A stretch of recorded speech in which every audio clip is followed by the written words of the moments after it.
7, 6, 5, 4, 3, 2, 1. You'll never have the sacred stone.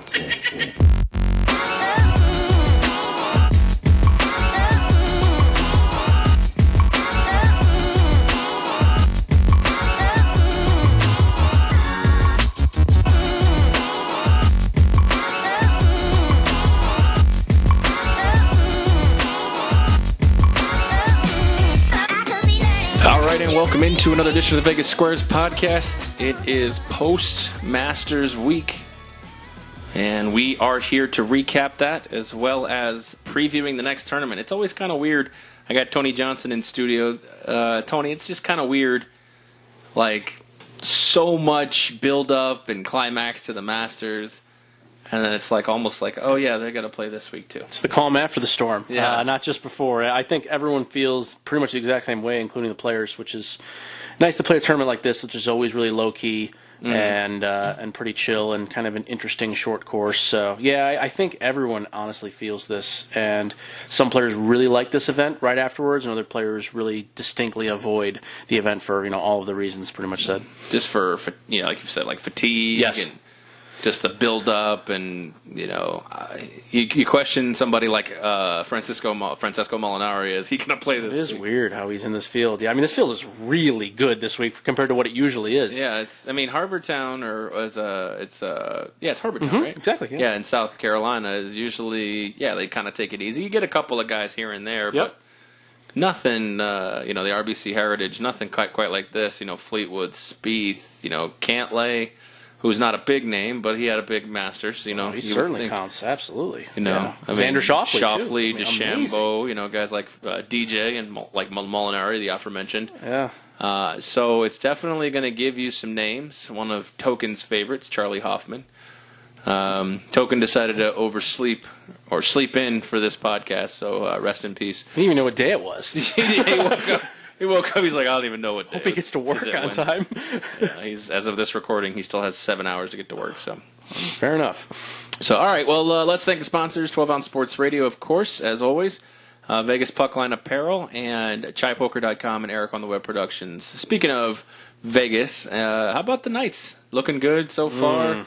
Kind of, I posted this on Twitter. I mean, I don't know if it's the Knights doing or if it's just undisciplined or bad coaching, but the Sharks just look like schoolyard, I wouldn't say bullies, because they are kind of bullies. They're picking, one of their guys has gotten suspended. Evander Kane has been thrown out of a game at this point. They're bullies who aren't getting away with being bullies. They're bullies where the outcome is going against them. Yeah, and they're not like an adverse reaction. They're not putting good shots on the net and on goal, and it's just not. It's good to play physical and to impose your will in certain times, at least for me as a very casual hockey fan. But you still have to get back to the basics and score. I mean, this is the playoffs. This is not some like rinky-dink throwaway series. You don't win a game by having the most fighting makers. Exactly. Yeah, you still got to score. You still got to attack and do things. I don't know. Just offensively, they look really, really bad. Well, go ahead. No. I'm just saying they're forcing bad shots from what it seems like at bad angles, and I've just been very unimpressed with the Sharks' effort in that regard so far. Who would you say is the Knights' MVP for the first round? Ooh, that is tough. I feel like different guys have played well in different games here. I mean, you got Mark Stone with 6 goals in 4 games. That would be. I was just gonna. I mean, you took the words right out of my mouth. I would just probably say him, especially with a hat trick in the playoffs, which you don't see all that often. No. And he was one of the bright spots even in the loss in Game 1. I actually thought he played pretty well. Goals. Yeah. So that was exactly what you said. I was going to say is probably I'd go with him just because we've had a mixed mash of others. But I mean, seriously, it's been pretty impressive. I'd like to throw a little wild card in there. Sure. Someone you may not be thinking of as the Knights MVP. Very possible. And that is the San Jose Sharks goaltender, Martin. Yes, there you go. The worst player on the ice, almost a guarantee. He is the very definition of matador defense. Holy cannoli. It's amazing. And I feel like he was, now I don't know him all that well, but I feel like he was a lot better in previous seasons. He has been, at least the last 3 as well. They got to the Cup final 3 years ago. Yeah. Mm-hmm. Against something Pittsburgh. I think it was 3 years ago. Sure. Give or take. But, talking about, the Sharks underperforming, we have a record-setting Tampa team who just got swept. Yeah. And, they were talking about it on SportsCenter, some of the biggest collapses in sports history, and, how the Patriots, 16-0, didn't win the Super Bowl. The Seattle Mariners, who have the most wins in MLB history, didn't get out of the second round, I think, didn't even make the World Series. And the Golden State, the year they lost, when they had, 74 wins? That's right. Yes, absolutely. So now you can add Tampa to the list of record-setting teams. Actually, the year Detroit had also set what is now the record, tied by Tampa.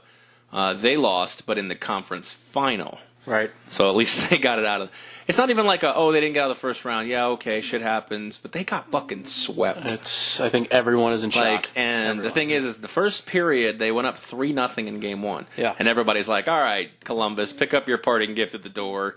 Thanks for participating. Yep. Actually, a lot of people said that to the rest of the other 15 teams in the playoffs. Everybody's like, this is the Tampa Bay Lightning Invitational. They're going to hoist the cup. And, how just after that first period, then it became 3-1, and then it's 4-3, and it was just like the turn. It's amazing to see. Even, Golden State had a 3-1 lead. The Mariners at least got out of the first. They got out of the ALDS. I could see the 16-0 Patriots. Losing in the divisional. That being, losing the Super Bowl. Yes, it's hard. It's one game. We've seen it. The ball bounces one way, it can change the outcome of a game. Sure. Look at D Ford offsides in the AFC Championship game. And if he's onside, the Patriots aren't even there this year. Football, you're always going to have crazy things sort of happen, just because the way that game is set up. Yeah, for sure. But for 4 straight games, 3.5 straight games to be outclassed and outmanaged, it's as a Lightning fan, you just don't have words. For about 4 hours last night, it's just hard to come to terms with it.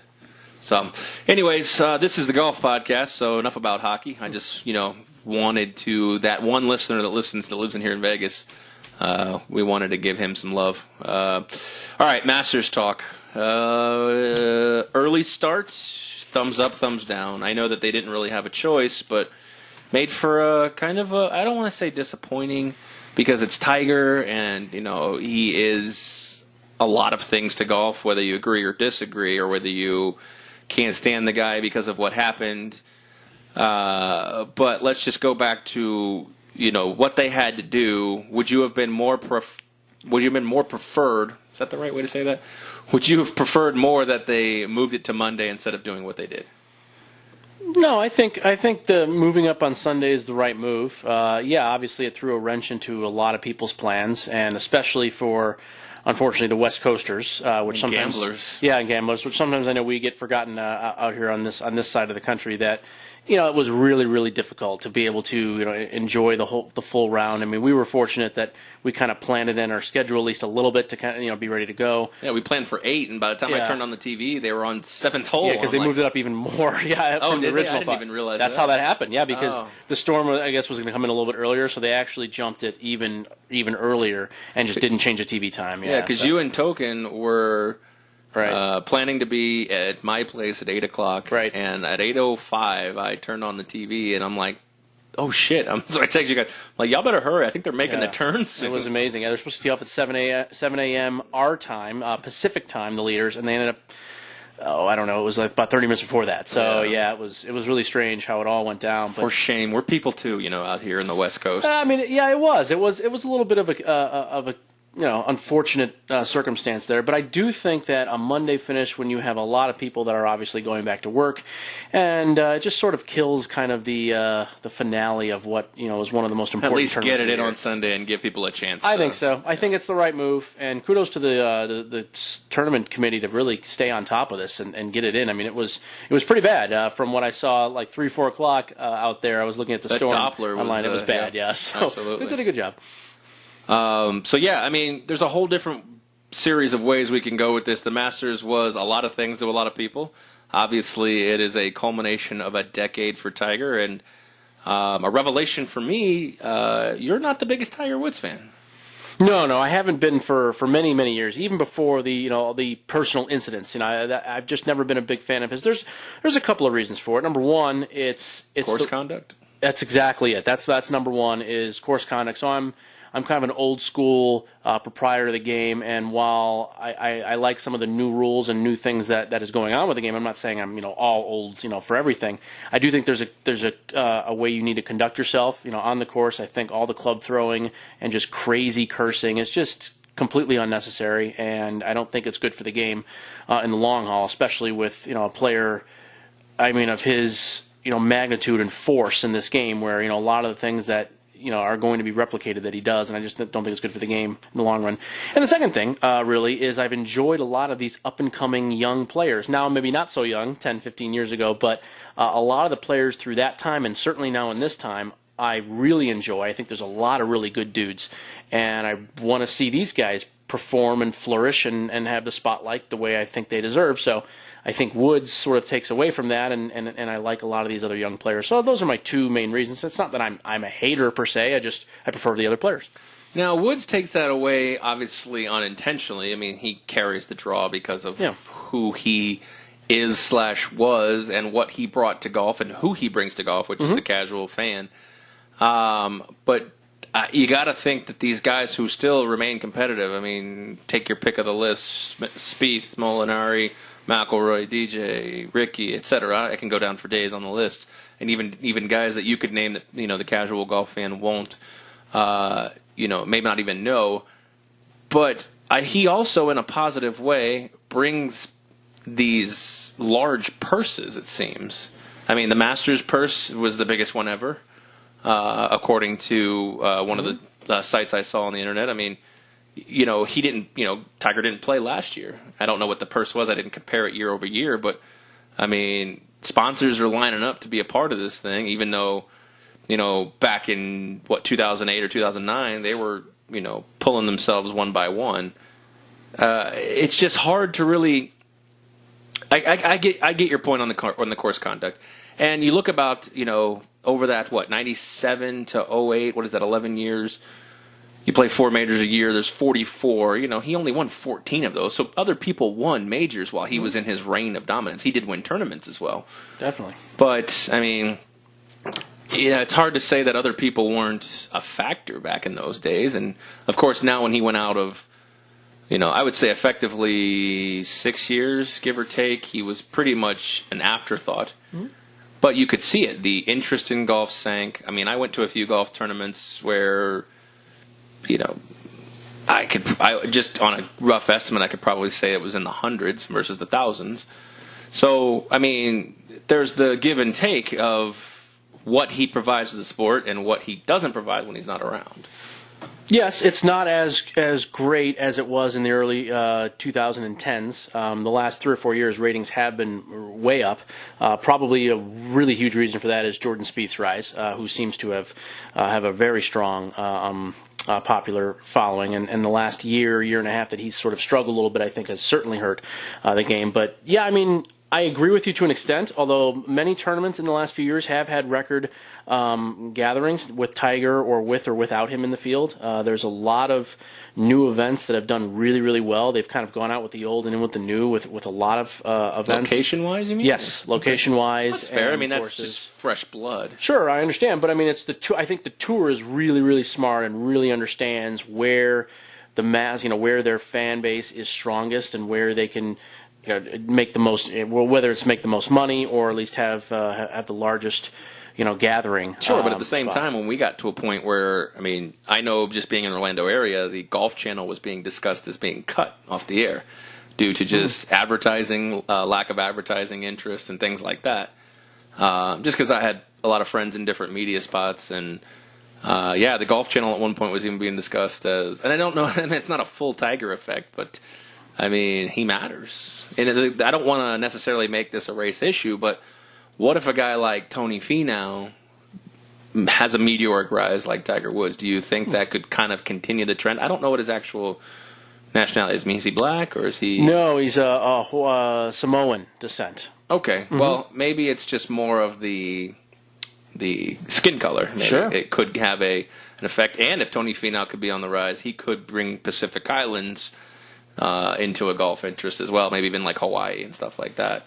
But, he's not quite there, but if he could have some kind of rise, he could continue an interest in other lands, so to speak. I know Matsuyama has been a guy to really increase interest in Japan. For sure. And Hatong Lee, if he really starts to get going and win a lot of tournaments, I think he would be the biggest needle mover out of probably anybody, including Woods, if he starts winning more. I do think Hatong Lee is that big of a pull. Just being in the sense that China doesn't really have any big-name golfers, per se, on the male side. Fair. And he would be a big deal. Now, with these other countries and nations becoming more interested in golf, the real question, I think, for TV ratings here is how do you get casual fans to watch? And obviously, there's a 5-letter word that gets people to watch. But it could have an adverse effect. I thought about this on Sunday. I don't know if this was in my drunken state or if this was more when I started to sober up, but as a baseball fan, I have begun as an original, I won't say original, but I've been a fan my whole life of the way the game was played. As a fan of the game, I don't like the way that they're implementing tactics to appeal to try to get new people. Does that make sense?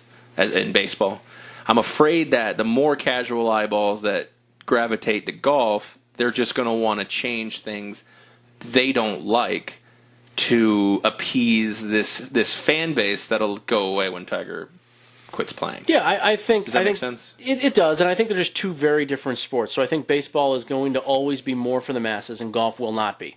My guess is, if I had to take a shot, that golf probably saw its maximum amount of viewership in that early 2000s time that it will potentially maybe ever see, unless we get massive population growth or what have you. But at least per capita. I'll make a bold claim that the PGA will have a lot of eyeballs. Yeah, I mean, for sure. That's maybe even records like it was back in his day. That's always. I mean, they're always going to have a lot. But my guess is that golf is never going to be for the strong overall masses. And I think the tour understands, for the most part, that it's not. They're never going to compete at that same level in the major sports. No, and I'm not saying that they should, that they're going to, or that they should strive to get to that kind of revenue stream. But people are going to watch golf more and more, and I think, people that don't look like you played golf as a kid, I would assume, and you followed it for your entire life. I played golf as a kid as well, so we follow golf, you more closely than I do. But I can sit there, grab a beer, watch a golf tournament, and that's my Sunday or that's my Saturday. No big deal. But what does golf have to do to get Spike to watch golf on a Sunday? I don't think they're ever going to go after somebody like Spike in the way that they not would him have to alter specifically, the game. because no one wants to go after that guy. Nobody really wants that. But no, I don't think they're actually. Hey, he watches Game of Thrones, by the way. Oh, I didn't realize that. Jeez almighty. Wow. Just start yelling at people on different forms of social media and texting about not loud noises. Wow. Yeah, that was a weird thing to receive. I didn't even know the show was back on. I had heard they had it in the last season, but I didn't even know it was like that day. So until I heard from Spike, and then I knew. But yeah, so no, I just don't think that that's ever going to be the target market, that they're never going to alter enough or do enough to really, quote, go after a fan that I don't think is all that attainable. And I'm not necessarily saying that's a good or a bad thing. I'm not, shitting on the Spikes of the world, because that's... Spike might be the bad example, but somebody who likes golf, right? Maybe even a person who bets could mosey on the way over to the sports book and say, what are these golf futures or golf matchups? And obviously they'd start with futures. More casual bettors going to have futures on it. And but I mean, I've been getting really into golf. I've never bet matchups before this year, before we started doing the podcast, and so I've really been getting into them. And I'd say it's 50-50. I've been doing, not winning money, but not burning down the hedge fund. Oh yeah, it'll take some time. And it's still a process for me, and I've been doing it for some years now. So absolutely, yeah, no, it'll take some time. It's one of those things that's just not easy, like any sports. Speaking of a matchup bet, we didn't post this or talk about it publicly, but I followed you with that Jason Day and Justin Rose bet. They couldn't have gone in two further directions. Yeah, that didn't work out well, did it? But I had some ones that didn't go very well either. But the funny thing is, on Sunday, I had about 10 golfers on futures that were all in play, and one of them was not Tiger Woods. Well, eventually it was Tiger Woods, but I too little, too late. Right. But speaking of, let's talk about whatever his name is. I don't want to say his name on the radio here or on the podcast, but guy wins $1.2 million by betting $85K on Tiger at 14-1. And he got a bad line. Yeah. Did he? Which is, yeah, he did it. When did he bet it? Way long ago, yeah. Pre-Masters? Yeah, I don't know how long, but yeah, he bet it. Was there a worse line at any point? I know he was like 18-1 at one point. Maybe. Yeah, I mean, that was about that's all I was saying, is that he went off around 18 at most places. It said he was from Oklahoma, so you really only get the chance to get it when you get in. Yeah, who knows? I just know that he got a kind of a bad line in regards to what the closing one was. Sure. But obviously he won, so. Yeah. What did he close at to start the Masters? I think it was roughly 18. It was 18, 18, 20-ish in some places. I'm not sure. Somewhere in that realm. So. The Bible had him at 14-1 as of April 8th. So this was like a week before. I didn't have it 3 days before. Yeah, I didn't have it written down, but I mean, you could certainly have done better than 14. I don't remember. Someone I know playing poker, just poker table, he only had like 5 or 10 on it. He said he got 16 or 17 at one of the books out here. So yeah, I'm not really sure. It doesn't matter per se, but yeah, I mean, it's an impressive win, and I think he wasn't this one better that won 1.2 is not the only one. That really took some cheese from the books. At least the Nevada sportsbook. Yeah. The Nevada sportsbooks, more so than anywhere else, really got hit. A few of them, and some maybe not so much, depending on where the tickets were written. But I'm sure there's some tickets coming back in to kind of rake back on that. Yeah, so especially William Hill, they got a few hundred off of me for betting everyone but Tiger. Oh yeah, sure. These places. You're welcome, guy. 1.2 million guy. Yeah, they did not get killed per se, I'm sure, but well, not only that, but you got to figure for the last 10 years how many people bet Tiger to win majors and tournaments that they made zero on. Yeah, you're right. So they're finally having to pay off 1.2 probably is a drop in the bucket for all the money they've collected on Tiger bets. Mm-hmm. I mean, you got to figure I know he's been out of a few of them, but let's just say hypothetically in 11 years he's played 25. That'd be a high number. Yeah, something like that. I mean, give or take. Let's just say 20 for a reasonable. Sure. And the average handle on Tiger was, $1 million. So you're talking about one book taking about $1 million. Yeah. Or taking about a 19.8 $1 million upswing, and they get all this publicity by giving this guy, $1.2 million. Which, I mean, like you said, I don't know how many other people were betting big on Tiger. $10 bets a year, probably a $20 bet. I don't know of any other stories where anybody bet the kind of change that this guy bet. No, there may be some out there. I'm sure, certainly some abroad, but yeah, nothing I've. Certainly some guys that don't even want to be anywhere near a photo opportunity. That's as true. Well. Do you remember the guy who won? I forget what state. He won the lottery, and he wore a mask to his photo. No, I didn't know that. No. Yeah, he's like, I don't want new family members. I don't want anyone to know who I am. So he wore the Scream killer face mask. I like it. Yeah. So, all right, for you, like I said, we revealed that you're not the biggest Tiger fan. So for you, this Masters was more about Tiger Woods winning or Molinari choking. Well, I mean, we'll certainly remember it more for Woods winning. I don't think there's any doubt about that. But the question will always be, if he didn't choke, would he have held on? Because everybody could just say, well, Tiger would have got there anyways. Well, maybe. I don't know. Yeah, it's hard to say. Exactly. It's one of those things. He still only lost by 1 or 2, if I'm not mistaken. Well, I think it was 2. I think he was 11 under, maybe 12 under. Yeah.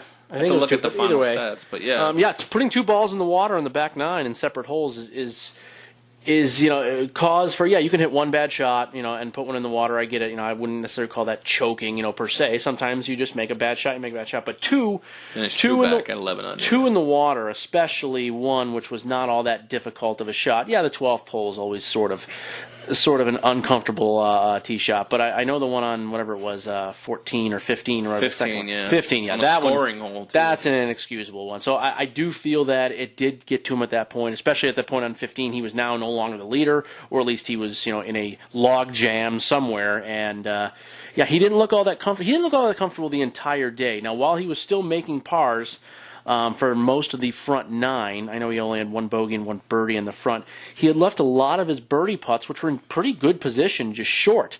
He seemed like he was playing a little bit too timid. Now, again, had not come back to hurt him at that point yet. So it was okay. It was one of those things that we were talking about. We kind of could see on TV, but it wasn't. On the 12th, or? No, I mean in the front nine, he wasn't really going after putts. He left 3 putts short in the first 5 holes, and 2 of them were birdie putts that were makeable birdie putts. He had hit really good approach shots. So I do think that was a cause for concern. A guy that has been putting lights out, for the last 6-7 months or so. Never been a great putter before this, but no, certainly he's come into his own short game wise. And to see that timid nature on the green was a little cause for concern. But again, he was still making pars. He salvaged a par, I think, on 8 or 7 or 8, where he had a tough up and down. So it wasn't hurting him at this point yet, but you had to feel that someone, at least 1 or 2 players, was going to make a run on the back nine, with the 2 gettable par fives especially, and instead of him keeping up with everybody, he regressed down and really was never had much of a chance with even a couple holes to go. So I would say more memorable for Woods, but certainly won't forget the real collapse from Molinari. Yeah, because the reason I say that is because, like you said, not Dustin Johnson, but Jordan Spieth, we remember that one because the Masters champion that year is so forgettable. Mm-hmm. Nobody, even we were talking about it. Hope Molinari doesn't pull a Spieth on 12. Yeah, it was 11 or 12. 12? No, you got it. 12, yeah. And what is it about that hole that just? The green is very narrow because it was very weird that all this, like you said, he was playing very timid, very passive. And then all of a sudden, it felt like he just went for it. The green is very narrow. It's a little bit uphill as well, so it's kind of hard to see exactly where things are at. And long is almost always bad, because if you go long, you can't really stop the ball. And that front bunker is also no picnic. Left and right, depending on where the hole is difficult. It's just a very, very narrow green. It's wide in regards to, I think it's almost like 20 yards wide. It's one of the widest greens on the course, but I think the depth is only about 6 to 8 yards, so you just don't have a lot of room to miss. That's the issue, I think. Yeah, it creates problems for a lot of people, that's for sure. Finau did the same thing. He had a chance to really grasp a shot there. And just a terrible swing. You could just tell he just came out of the swing. It was terrible. It's tough, for sure.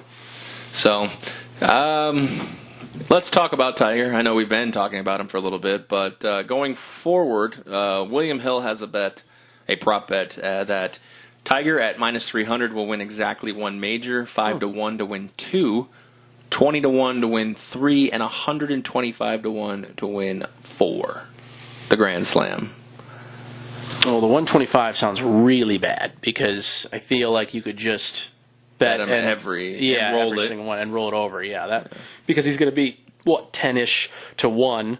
Most of these going forward, so you could really, really lay it down with 10 it's funny how sports books kind of throw that at you. Mm-hmm. Really, we talked about it in the March Madness. How you brought up a good point of just rolling over your bet if you really believe this is your champion or your national runner-up or anything like that. You just roll the bets, and you're actually looking at so much more value than just what the book offers. Absolutely. It's almost always true that way, but you want to have finite games that need to be won and lost. You can't really do that in, obviously, these series for a NHL or NBA playoff series because you can win and lose a game here and there. It's sort of difficult. You have to do it just with series bets or just with... Well, yeah, you're not going to... unless you're rolling Columbus over, which would have been sick because they were dogs in every game. That's true, but it's one of those things that's interesting. I don't know. I would probably. I'm not going to be involved in these bets pretty much anyway, just because the length of a future bet I try to stay away from as much as possible, unless it's really great value in something, some sort of football related bet usually. The good thing with this is it's only 3 months. That's true. Yeah, it's not that long per se. You're right. It's true. But yeah, like you said, 120 having 125 on the 4 majors, you're better off just making for sure that one. Roll it over. And you said it's -300 that he only wins 1. That he's obviously already won 1. That he stays with just the 1. Right. And I texted you about that the other day, but your phone took a dive. It did. Yeah, I don't have a phone. Hopefully it comes in a little bit, or should say as we speak on this Wednesday. But I would say that. Handicapping, I guess, very briefly in my head, the next 3 courses that they're playing. 2 of them he's won on before. Yeah, I would say that it's certainly viable that he can win. Well, sure. That's certainly viable. You look at the Open last year, he was quote-unquote in contention.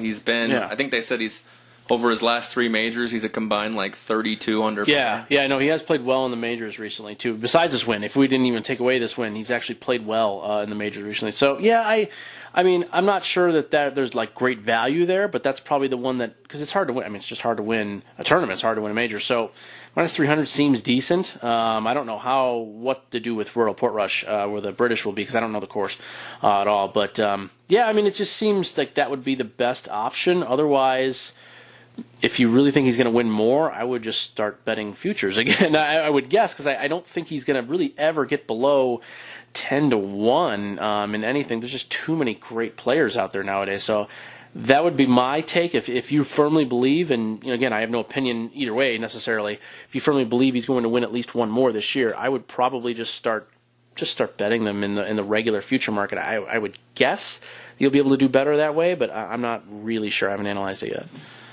Fair. That's a good way to put it. Wow, I was going to ask you this: the records, the record, Jack. I mean, I know that it's just one, and it's hard to say, but a lot of the and again, this is another one that kind of makes me laugh because you talk about future bets and having to hold a future bet for usually a predetermined amount of time. But here's one that I found. I'm like, I don't know anyone who would just lock up their money interest free as dumb as this. But they have props at the Westgate of over 16.5, over 17.5, and obviously over 18.5. But I mean, you figure he's what, 42? Yeah. Ish. I don't know exactly how old he is. But, I mean, this guy could realistically play on this tour for 15 more years. Right. So do they have an end date? I assume they have to have some sort of end date, because he could be playing in the Masters when he's like 70. So I mean, he's always going to be able to play in the Masters. Right, that's what I'm saying. There's got to be some sort Freddie of end Couples date. is how old? And Longer is how old? Yeah, 56-ish, I think. Longer is, I think, almost in his 60s at this point. He might actually be in his 60s. This is 2028. So okay, they give an end date. 9 years, 10 years? Yeah, that is, wow. So he'll be, into his 50s. So sure. by 2028, by December 30th, or December 31st, 2028, he will have the over 15.5 is minus 180. So they're expecting him to win one more major. The under is plus money. 16.5 is where you get plus money on the over, and the under is actually juiced heavily at 300. And then the 18.5 is 10-1, whereas the under is 20, minus 2,000. Right. But who's going to hold that shit for 9 years? I think it would be a fun one to like open up your cupboard one day in like 2024 and be like, oh yeah, I have this ticket. Oh yeah, I got this over 18.5 tickets at 10-1. I'm just a degenerate to do something stupid like that. That would be interesting. Yeah, I don't. By this time, I've moved out of Vegas. I was going to say, you're not here anymore. Another housing crisis hits, and no one can work here anymore. And I'm living in fucking who knows where. Wherever, yeah. All of a sudden, I pick up a moving box and go, oh, what's that over there? Oh, that's a Tiger Woods 10-1. Beating Jack Nicklaus's major record. And you got to mail it in, but it's no longer William Hill because they've been bought out. I mean, who the hell knows what's going to happen? Or it's not the Westgate Superbook Westgate, exactly. Because it's been bought out by the Fertitta boys. Yeah, again, because the Westgate seems to change hands once every, 4 or 5 years. Yeah, it was the Hilton, and then it was something else. LVH, right? Or was that the Hilton? That's the Hilton, LVH, yeah. But somebody else owned it before. Was it something else? Yeah, there was something else. I thought it was just, fuck, I can't remember.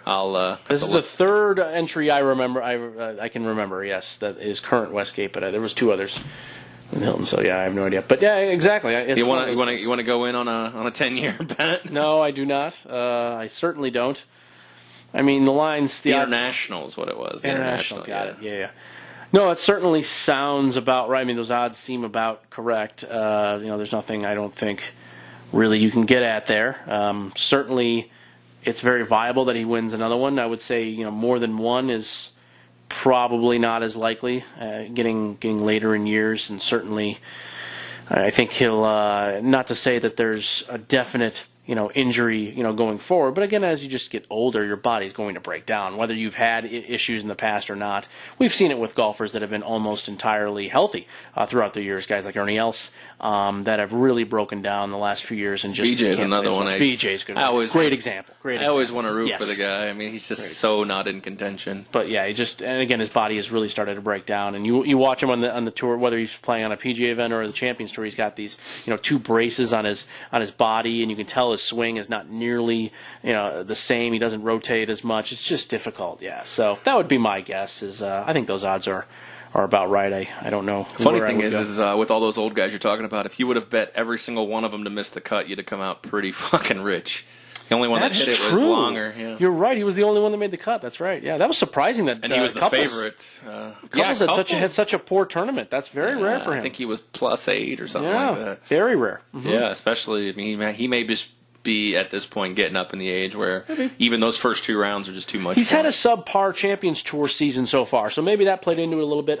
I didn't put a lot of stock into that. I just assumed he would play well. I really did. He has for like 4 or 5 years in a row made the cut and then faded off, like most of them do.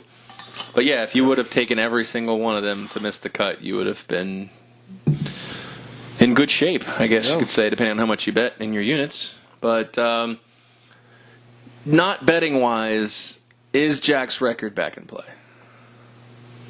I mean, obviously, naturally, but do you believe it?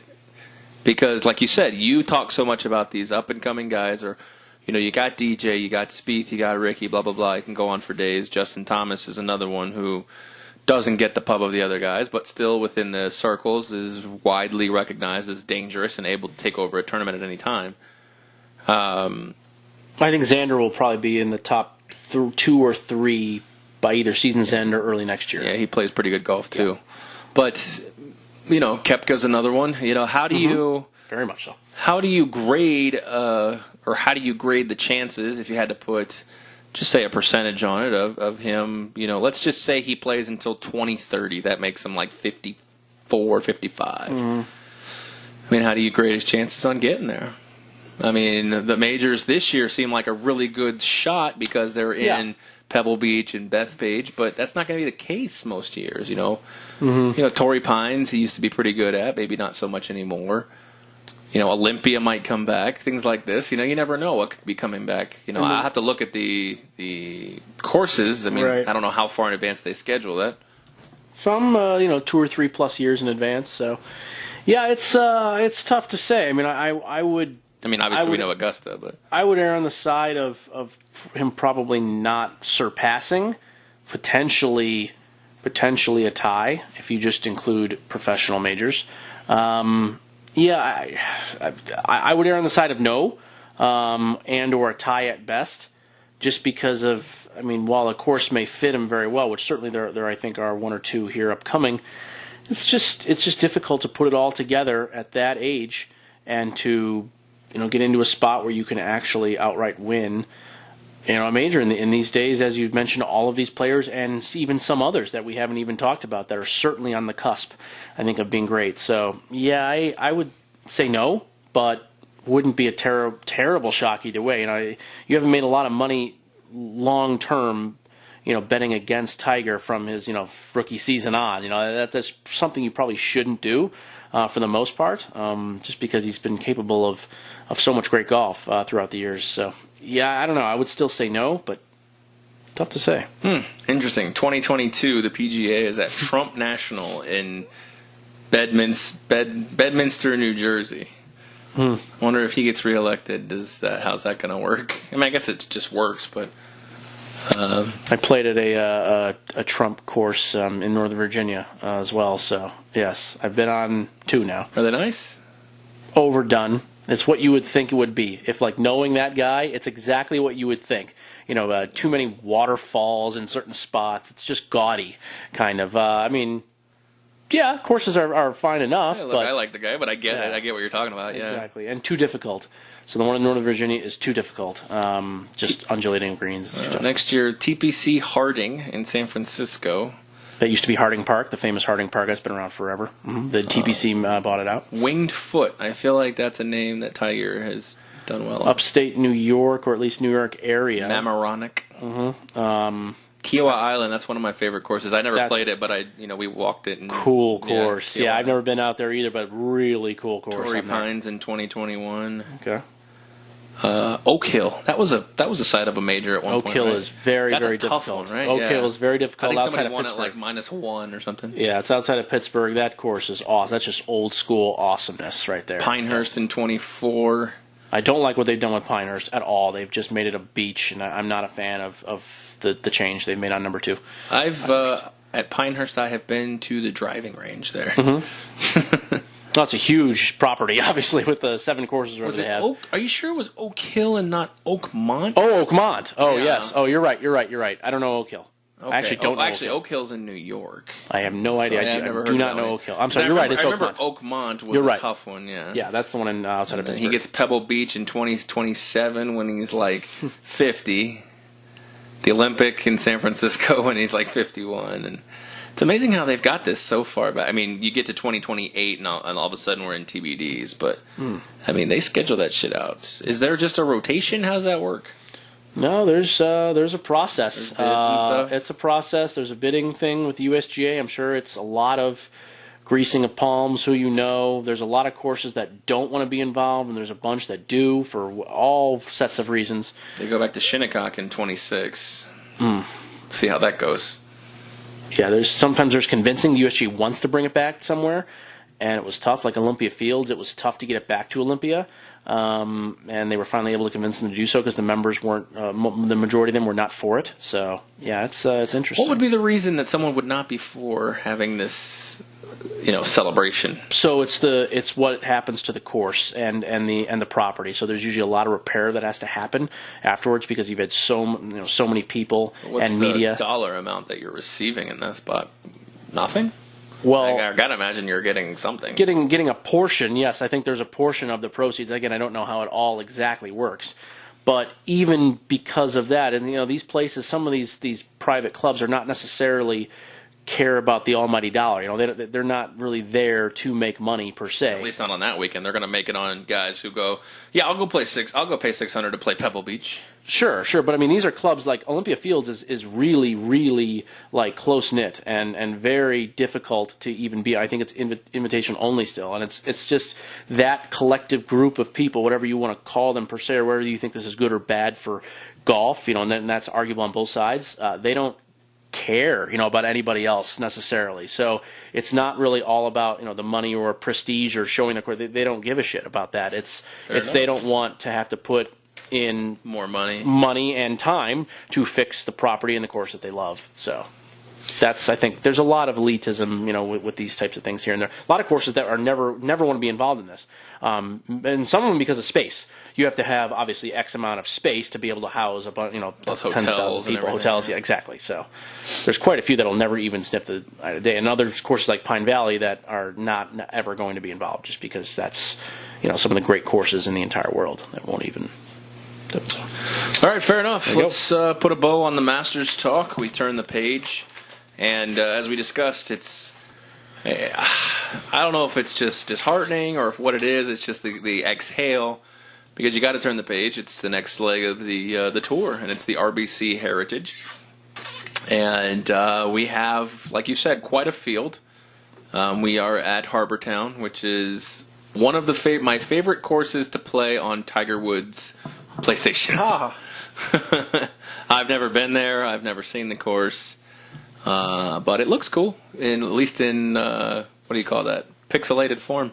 Yes. It's a great area of the country. I've been to Hilton Head a few times and played. No, I haven't played this course, but I've played there a few times, and it's what you would expect from a seaside location. When the winds come up, it can be very, very difficult. But what do you call that stuff? Pine straw?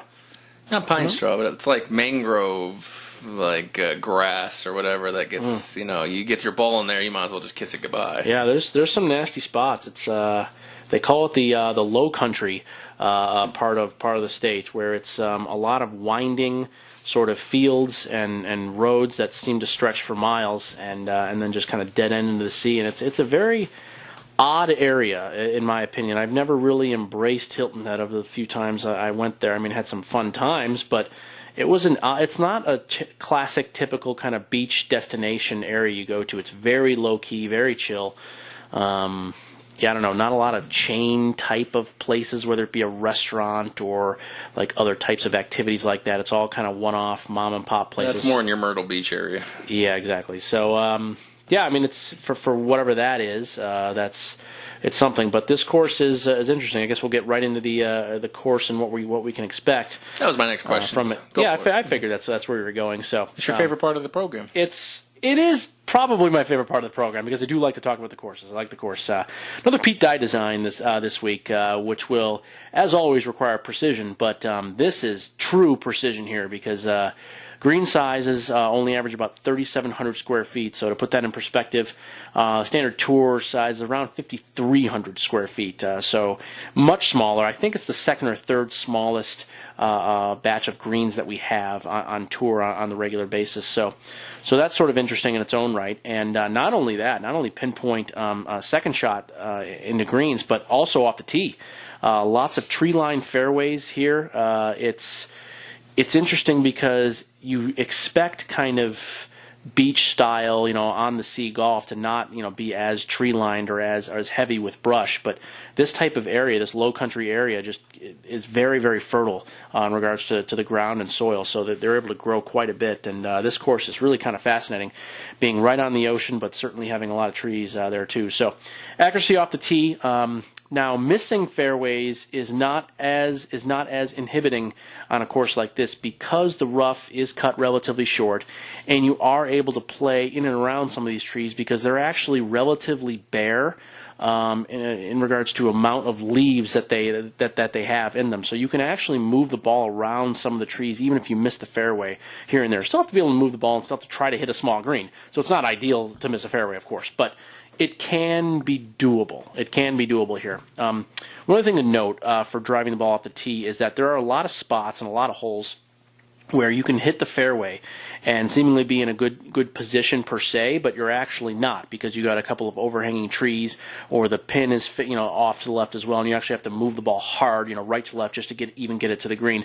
Very similar to spots in Augusta National we saw last week, where you can be in the fairway but actually still kind of be in a difficult spot. So it's crucial to know where to miss in this type of tournament. And again, it's just like Augusta in the sense that I think being a veteran and understanding the course and having been here before does matter quite a bit. 2 first-time winners the last couple of years, so that sort of goes against the point I just made. But overall, if you look at like top 10, top 15, top 20 type of stuff, you'll see a lot of names from years past that come back, and they may not be on complete form with their game, but they really know how to get it around here. So based on all of this, obviously, if you're going to miss a lot of greens, more so than not, scrambling is going to be really key here. These are Tiff Eagle, like brand new Bermuda greens, so they're going to roll relatively easily. They're only about 11 on the stimp meter, so really not all that fast. I think we're going to see a lot of putts hold this week, a lot of aggression on the greens, so that's nice to see. And I think the non-elite putters, so I believe like a lower tier putter to some of the middle of the group, are actually going to be okay this week, again, because they can be aggressive putting wise, and the ball is going to roll so true that I think getting a ball online, which many guys can do, I think will be relatively easy, comparably speaking. So we're not looking at great putters this week. We're looking at good scramblers, guys that can get it in and around, just off the green onto a good position, and then just accuracy, general accuracy. We don't need to be long; just need to be accurate off the tee and accurate going into the green. All right, fair enough. Well, let's take a look at the list. One guy that stands out, obviously, Dustin Johnson is the favorite of anybody not named in the field. But a guy who you've been on the fade train, but maybe more so now than ever, is the second favorite at for Francesco Molinari, who may not only be, a situation where I know you've been on the fade train, but this may be a mental thing. This is going to be tough. This is going to be tough for him to come back from this. I really do. And unfortunately, I think he would have a better chance to do so if he could kind of let it go a little bit. But this is the course you can't really let it go. The average driving distance last year was 273 yards. To put that in perspective, that's all drives from everyone. To put that in perspective, it was like 290-something 2 weeks ago, the event before San Antonio. So, I mean, this is like a huge difference here. And I think that not being able to just let it go totally and really having to play precision, mapped out golf is probably not ideal for having to try to come back after such a tough loss in the back nine. I'm not saying he doesn't have a chance to win, of course. I mean, he's played so well for so many months, even after a club change, which I was shocked to see and still am. I'm not necessarily going to fade him per se. If there's a decent spot in a matchup, which I have not found, by the way. But I would imagine he'd be up against DJ or Schauffele, depending on how the pairings look. I only saw DJ and Deschambault, actually. So, and I didn't really want to have the other two guys. I didn't necessarily want Molinari either. So, yeah, it's just kind of one of those awkward spots where I'm just sort of avoiding him completely again. And I avoided him totally in the Masters as well, unfortunately, because he had obviously such a strong finish. He certainly would have won some matchups. But the only one I see right now is DJ versus Molinari. Yeah, so and DJ in a tournament matchup. Right, and DJ certainly is. This is the exact time to fade DJ. Especially with you think it's the exact time to fade DJ. Okay, interesting. I was say he had a pretty good monster run in that fourth round there. Yeah. Oh no, I mean as an overall player, fine. I love what he's doing. It's great, but this is the course that would fit him the least, pretty much, that he'll play this year. He has a deal with RBC as one of his sponsors. That's why he started playing here last year. Okay. That is the only reason he started playing here again last year. The previous time he had played in 2009, and probably because he was still up and coming on tour, and he's a native from South Carolina. So, I mean, I get all that, but he knows, everyone knows, this course is completely not fit for him. You can't really take driver off the tee essentially the entire time. There's maybe a few holes you can sneak it in, but all accuracy and small greens. Small greens are not ideal for DJ. He can't really let it all go. Yes, his scrambling has improved immensely over the last couple of years, but still, that's not the peak of his game, and to be laying this low of odds at 7-1 or 8-1 or whatever the case is asinine. And I'm surprised he even finished. He finished 16th last year. I am surprised he even did as well as he did last year. So it would not shock me to have him outside the top 20. If you're on any of those offshore sites, you can get a not top 20 for plus something, hopefully plus 200, 250. Take it. Yeah, check our boys at MyBookie, see what they got over there. Take it all day long, because this is just going to be it's just a tough spot for him. It's just one of those things. He's only playing here because of the sponsors. So I don't know. I wouldn't be on him at all here. Fair enough. What about some of those guys in that first crop? You have guys like. Let me pull it back up here. Dustin Johnson, Molinari, Schauffele. You talk about Schauffele, DeChambeau, Spieth, Cantlay, Kuchar, and Fleetwood. All guys who are 20-1 down to 7-1. Obviously, with DJ, who's the favorite. It's interesting. This course shouldn't ideally fit Schauffele either, because he's another really long hitter and excellent ball striker, but not exactly the most accurate per se. He doesn't really lead the tour in proximity or anything like that. He's just really, really solid, and he hits so many greens that he's been there, so often now recently, and his putting has obviously been superb. So it's not exactly the best fit, but I just love his attitude and his approach and how he has come completely into his own. While I understand that the Tour Championship and everything that happened a couple of years ago now, and that was a big coming out party, I feel like he's a better player now than he was then. And he had talked about after the Masters that he still wasn't actually sure he could compete with the best players in the world at this tournament. And he said he'd learned for sure that he can, and he doesn't think there's really any other events that are left that he can't compete. And he said this, and it sounds very believable. Again, knowing him a little bit that I do, having been at the same club that he grew up in, it's a very, very believable thing. So to me, I think he's pretty much a lock, in every spot that he goes to, in the sense that I don't think there's a course that doesn't necessarily fit him or won't work. Again, I don't know about 18-1, 16-1, whatever the case is here. If that's good enough odds, it probably isn't.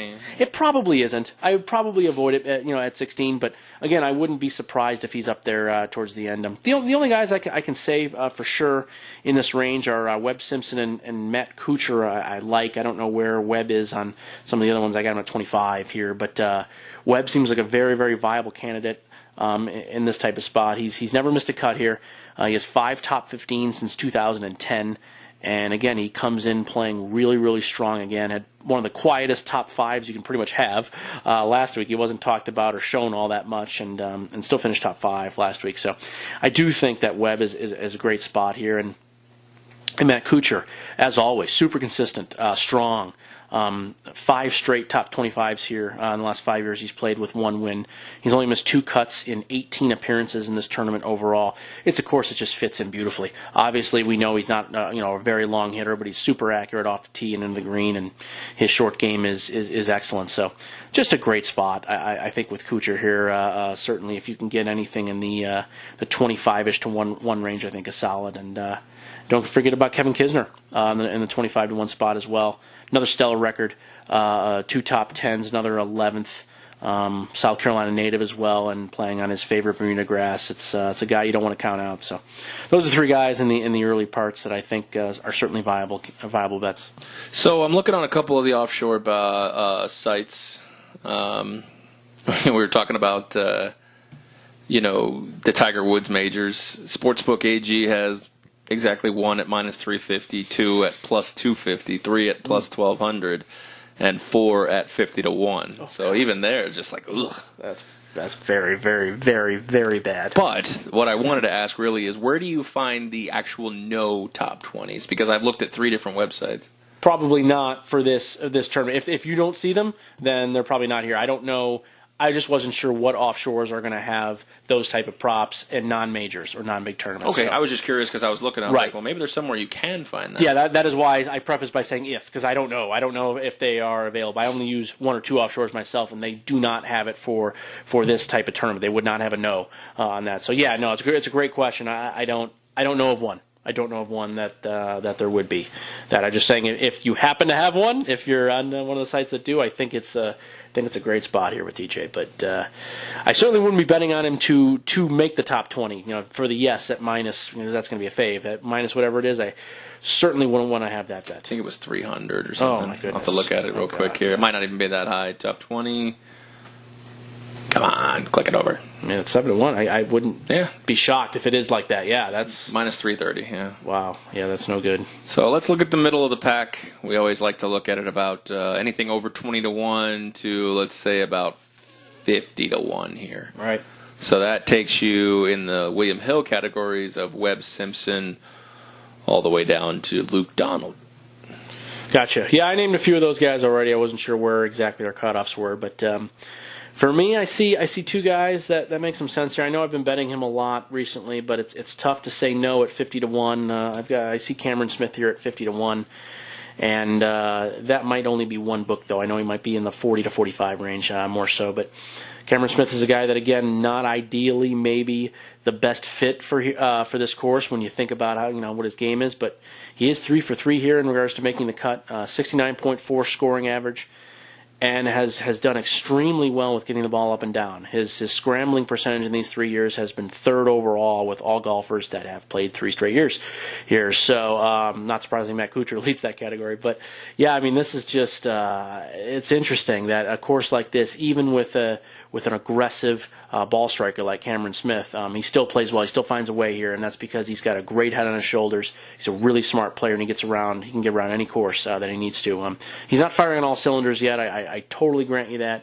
He really tanked it bad on Sunday at Augusta, but 50-1, I know it's a stronger field than usual. 50-1, I think, warrants some play there. And Charlie Hoffman, tough to say no in that 55-ish range, or whatever we see for Charlie. 4 top 25s here in his last 7 years. He's really starting to feel it after a really nice finish in San Antonio for 2nd, and he had decent Masters as well, kind of fade a little bit on the weekend, but certainly I think he's really starting to come around. And you get Charlie Hoffman with the ball striking that he's very capable of. He can be one of the best ball strikers in the entire world when he's on, and 55-1 is intriguing. Nice. Where'd you find him at 55-1? I see 50-1 here on William Hill. That was at... Great question. No, I kept it. I can't. Where did I put it at? It's all good. No big deal. Must have been South Point. It must have been South Point. It's the only thing I can think of. Yeah, I don't have the sheet in front of me, but it must have been South Point. So, yeah, not sure. But either way, I mean, 50 is still, I'm sure, a viable number there. So, yeah. All right, let's take a look at some of the long shots. Justin Harding had a decent Masters. Corey Connors won 2 weeks ago. Schneider Jans is just fun to say, and I think that's one of Token's boys. The motherfucker Alex Noren, sorry, that's his new name now, is 100-1. And your boy Kevin Na and Kevin Streelman are both 100-1 as well. Anybody in this, what we'll call them long shots, from Abraham Answer all the way down to Bud Colley? Well, the reason that I think that Token might be onto something here with Ollie is that with this specific course, I think will be great. Now, he has the last 4 years or 3 years has led the entire PGA Tour in height of shot of average iron shot. He hits the ball extremely low. He has the lowest ball flight out of pretty much everybody. And now he's changed his swing a little bit from the tail end of last year to this year. He's got a new coach, Butch Harmon, actually out here in Las Vegas, and I've heard of that guy. Yeah, he's changed his swing a little bit here, and the change has mostly elevated his ball flight. There's a lot of things that have happened, but it has unintentionally probably elevated his ball flight. So I'm not necessarily sure that's as good. The reason a low ball flight is so good out here is because of not only just obviously wind being a factor at a seaside course, but it's the accuracy. It's the accuracy you have to have on this course,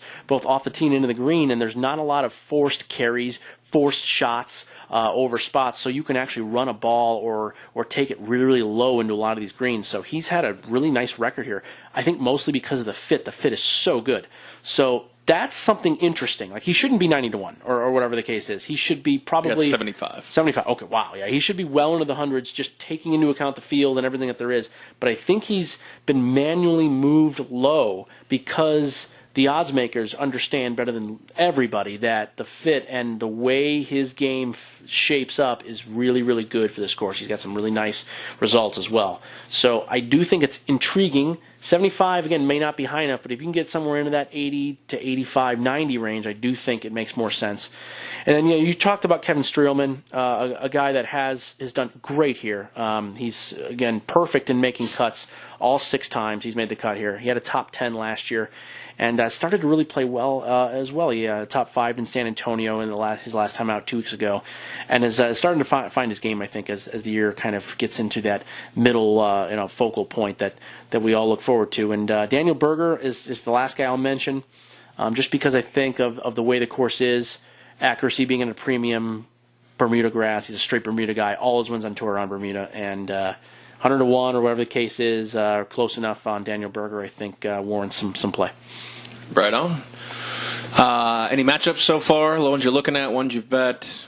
Haven't bet on any of them yet. There are some matchups I've seen that I'm probably going to. Streelman against Kevin Mitchell. I know it's scary to be betting against guys that have been playing so well recently, but again, just course fit and veteran play here. Mitchell hasn't even been here before.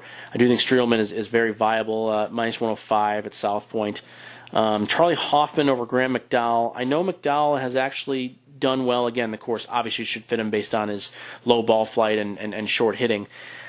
I just think that Charlie Hoffman, when he is playing to his ability and he is playing well, I don't really want to have a lower tier player. I don't want to be taking a lower tier player against Charlie Hoffman. Charlie Hoffman will run people over when he's playing well. And so I really like Hoffman. Even though it's minus 125, I don't like betting on prohibited favorites all that often. I think there's actually some very, very good value with Charlie Hoffman there. I can just see Charlie Hoffman in like a sumo suit. he would run over Graham McDowell too. Yeah, he's a much bigger guy. That'd be pretty good. But That's kind of where I'm at. I think Matt Kuchar over Patrick Cantlay. Again, love Patrick Cantlay. Nothing against him per se, but Kuchar's the dog here in this matchup, and he shouldn't be a dog to basically anybody in this tournament. I think he's so consistent, so good. We pretty much know we're going to get a top 20 from him. And if you can count on a top 20 from a guy, I'm going to want him in a matchup against pretty much anyone. And Patrick Cantlay doesn't excite me for this tournament. Very fine player, nothing against him, but certainly doesn't excite me. So. Might have shot his load in the Masters. He very well might have. And again, fine player. Again, this is one of those that's nothing against the player he's facing. I just like Kuchar a lot. All right, fair enough. There you have it. You got Tony Johnson giving you his RBC Heritage picks. Tail him or fade him, that choice is yours. But we hope if you tail him, you win. If you fade him, it doesn't go well for you. unless it doesn't go well for him, then in which case it would go well for you. But that's going to wrap it up here for this podcast. We appreciate you listening in. Want to thank the sponsors again. 12-Ounce Sports Radio, Vegas Puckline, Apparel, ChaiPoker.com, and Eric on the Web Productions. For Tony Johnson, I am Aaron. We appreciate you once again listening in, and we will catch you on the next podcast.